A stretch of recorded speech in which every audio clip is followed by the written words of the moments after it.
Алла Таалага алкыштарды айтуу менен биргеликте пайгамбарыбыз Мухаммед Мустафа саллаллаху алейхи вассаламга салам салаваттарды айтып кетмекчибиз. Кол астымдагы баалуу эмгек бул чоң ата устазыбыз Абдулла Сыражуддин Хусейни рахимахуллах алымыбыздын калемине таандык Периштелер ааламы деген өтө бир зарыл энциклопедияны жазып өткөн. Мына ушул китептин 199-бетинде дуанын кабыл болуу шарттарын эскерип, эң чоң себебин бул жерге баса белгилеп кеткен. Албетте бардыгыбыз ушул дуабыздын кабыл болуусуна бардыгыбыз тилектешпиз, ошого ынтызарбыз.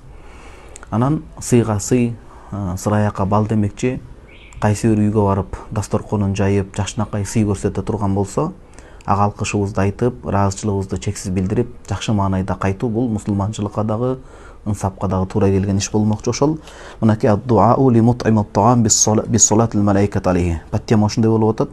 Дасторконун жайып, жазык маңдайы менен каршы тозуп алып, тамак менен сыйлаган, тамак аш менен сыйлаган адамга периштелердин силерге дуасы болсун деп айтуу бул ошол сүннөт болуп эсептелет деп атат. Имам Абу Давуд жана башка бир катар хадис аалымдары бизге ишеничтүү хадисти жеткирип берет. Сүйүктүү пайгамбарыбыз саллаллаху алейхи вассалам иля Саад ибн Убада дейт. Саад ибн Убада деген сахаба болгон, Аллах ыраазы болсун. Ал кишинин үйүнө конок болуп барган чагында фажа би хубзин ва зайтин фаакал. Саад ибн Убада, Аллах ыраазы болсун, нан, анан ошол зайтун майын кошуп, нанды кошуп жей тургандай кылып, сый дасторконун жайды дейт. Фаакала, жайыл дасторкондон пайгамбар даам сызгандан кийин үйдөн чыгып кетүүдө колун жууп анан төмөнкү дубасына кылды. Бул жерде 1, 2, 3 нерсени камтыган, 3 сүйлөмдүү маңызды камтыган дуба болот. Биз дагы бизге сый көрсөткөн адамдарга пайгамбарыбыз саллаллаху алейхи вассалам дубасын айтып жүрсөк, ошол адамга жакшылык каалаганыбыздын белгиси ошол үйдө да кадимкидей береке балкып, жакшылык кадимкидей өнүп өсөт. Пайгамбарыбыз саллаллаху алейхи вассалам эмне деген? Афтор индакумус саимун. Биринчи бөлүгү ушул 3 бөлүктүн биринчи бөлүгү.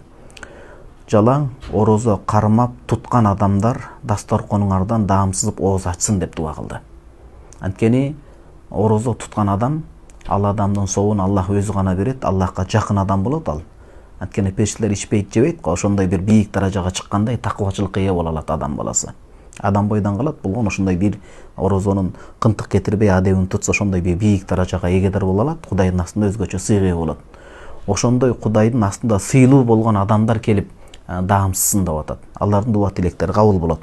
Мындайча айтканда, үйдү душманга дагы башка дагы ача бербестен, үйдүн сырын баарына маалым кылбастан, анан үйдө арам нерсеге жол бербестен, ушундай үйдөгү дасторкондон такыба адамдар даамсызса, бул үйгө береке пайыз алып келет дейт. Экинчи бөлүк ва акала таамакумул аброр, дасторкондогу, жайыл дасторкондогу тамагыңарды бир гана Кудайга жакын жакшы адамдар жакшылык мындай тамак ашыңарды жесин деп атат.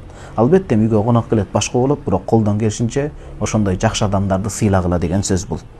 Үчүнчү бөлүк ва саллат алейкумул малаикату, периштелер силерге дуа кылган болсун дейт. Периштенин дуасы кайтарылбастан кабыл болот. Мына ушул сый көргөн, жакшылык көргөн адамга ушундай жакшы мааниде дуа кылган болсок, ага сыйдын бир сыйга сый кылган жакшы мамилебиз болмокчу.